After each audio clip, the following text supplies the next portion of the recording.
Ferris Bueller. Het tweede Filmspot-onderwerp handelt over een dag uit het leven van Ferris Bueller, de meester spijbelaar. Ferris Bueller's Day Off dus. Regie John Hughes. Well, it isn't so much, it isn't who Ferris Bueller is, it's where is Ferris Bueller. I'm taking a day off. Now get dressed and come on over. Hughes kennen we reeds als maker-scenarist van 16 Candles en Breakfast Club en als supervisor van Pretty in Pink. Hij schijnt als geen andere het leven van de Amerikaanse teenager te kennen en als bron gebruikt hij zijn eigen ervaringen. In de hoofdrollen ziet u Matthew Broderick, Alan Ruck en Mia Sara. Ferris Bueller, he's the love of my life. Do you have a kiss for Daddy? Are you kidding? I wanted you to feel as though you knew Ferris, that you were going along with him. And what better way than to have him actually address you? You know, the first 10 minutes of the movie, he talks to you, explains all these things, and then throughout the film, comments on it, and it's constantly drawing you into the film. You know, you are a participant, and it's a little distracting at first, you know, because you think, wow, here's an actor who's leaving the movie to talk to me, and he's looking right at me, and I think it was a very successful technique. A camera is like talking to a piece of glass. You know, you're talking to this machine, and it's very odd. That's all I can say. It's just an odd feeling to face the camera and talk. You feel a little bit like you're talking to yourself. How could I possibly be expected to handle school on a day like this? This is my 9th sick day this semester. It's getting pretty tough coming up with new illnesses. If I go for 10, I'm probably going to have to barf up a lung. So I better make this one count. Life moves pretty fast. If you don't stop and look around once in a while, you could miss it. I do have a test today. It's on European socialism. I mean, really, what's the point? I'm not European. I don't plan on being European. So who gives a crap if they're socialists? They could be fascist anarchists. It still wouldn't change the fact that I don't own a car. It's not that I condone fascism. Or any ism, for that matter. Isms, in my opinion, are not good. A person should not believe in an ism. He should believe in himself.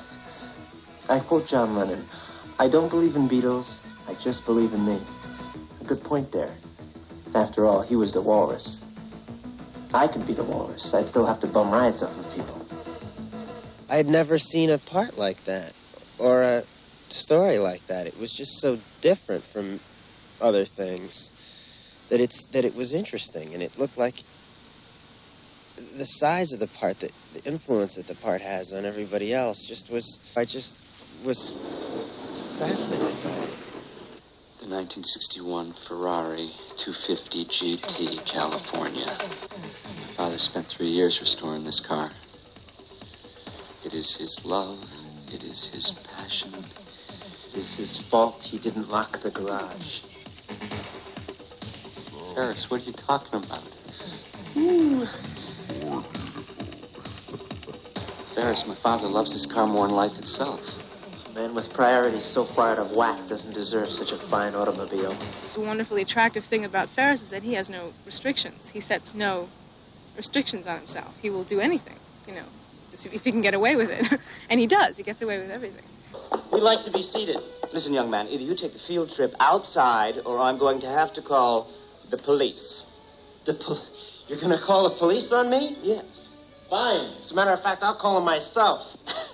Yes. Call the police. This will be a hoot. Enjoy your lunch.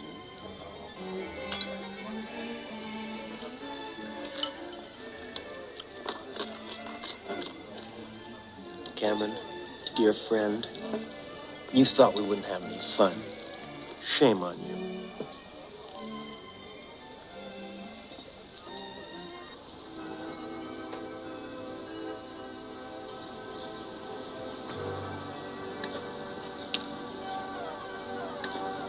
I think anybody, regardless of age, can benefit from looking at this sort of character, from seeing someone who who prefers life so much, you know.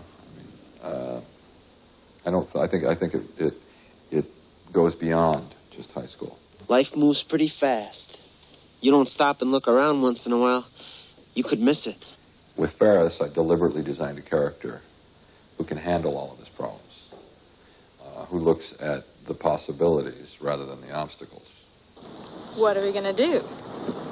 The question isn't what are we going to do, the question is what aren't we going to do. He knows how to relax. He really does. And relaxation in the therapeutic sense and in the recreational sense. I mean, he knows how to have a good time.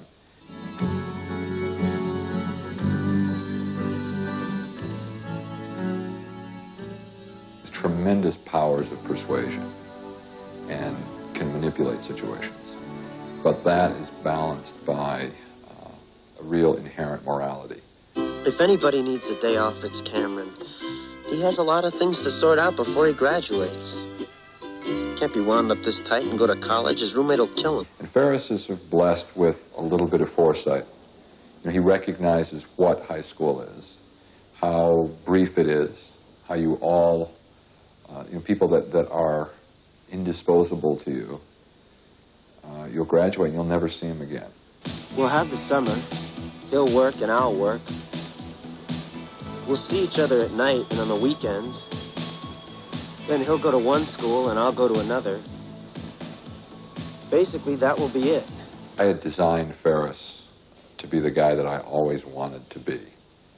And I designed his best friend to be the guy that I usually am and that most people are. Ladies and gentlemen, you're such a wonderful crowd.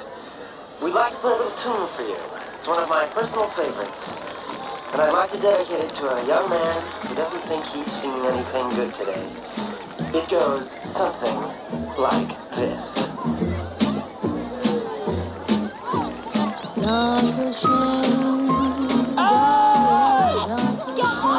What are you doing? Thank you for all the joy and pain. Picture show, second balcony was the place we'd meet. Second seat, go Dutch treat. You were sweet, dark as shame, darling, dark as shame. Save those lies, darling, don't explain. I recall Central Park in fall, how you tore your dress. As long as I've known him, everything works for him. There's nothing he can't handle. I can't handle anything. School, parents, the future. Ferris can do anything.